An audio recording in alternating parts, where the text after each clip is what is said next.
video, and I wanted to go ahead and start with the flower.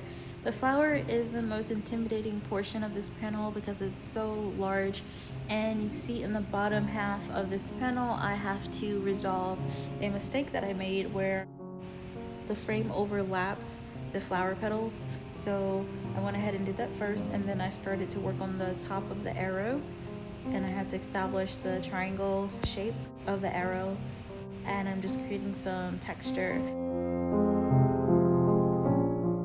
The arrowhead is probably stone, so I wanted to go with a texture that could be noticeably different from the wood, and I'm just building up that texture slowly. This is a very hard thing to do with pen because, of course, ink is something that you cannot erase. And this morning I decided to make some homemade donuts. They were really easy to make. I just combined some flour and sugar, and then you can use water to mix all of these together into a dough.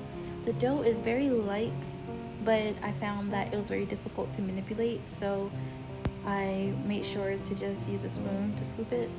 And I just put some sugar and cinnamon in a separate bowl for rolling the donuts in later, and I set that aside. And you can see here how sticky the dough is, so it's really hard to manipulate. You can coat your hand or maybe a spoon in some oil to prevent it from sticking to your fingers or the spoon.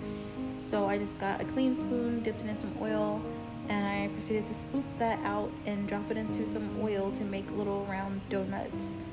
Some of the donuts that I did were larger than others, and then I started doing them smaller, but they taste so good. I'm probably going to develop a better way of getting a good shape for them, but the taste of this was like amazing.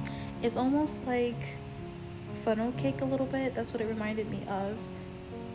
And I just rolled them in the sugar that I set aside with the cinnamon in it. And this made a very delicious breakfast. Here are 10 seeds that sprouted in 3 days. I have them listed up here for you. I started to see sprouts within 3 days of planting these seeds, and they were so cute. You can see the different sizes. Some of them were very small and barely noticeable. Others were larger and grew very quickly. It's a wash day for my hair, and I wanted to go ahead and show you how I mix my favorite deep conditioner. I pour my deep conditioners into the bowl. I add a spoon of Chebe mix it up, put it in my hair, and rinse it out after the desired amount of time. I decided to photograph my favorite oil that I have been using. This is an oil that I created. It has a mix of the top 5 different types of oils that are really good for my hair type and that are just good for hair health in general. So I worked on a few photographs. I edited them and used them in my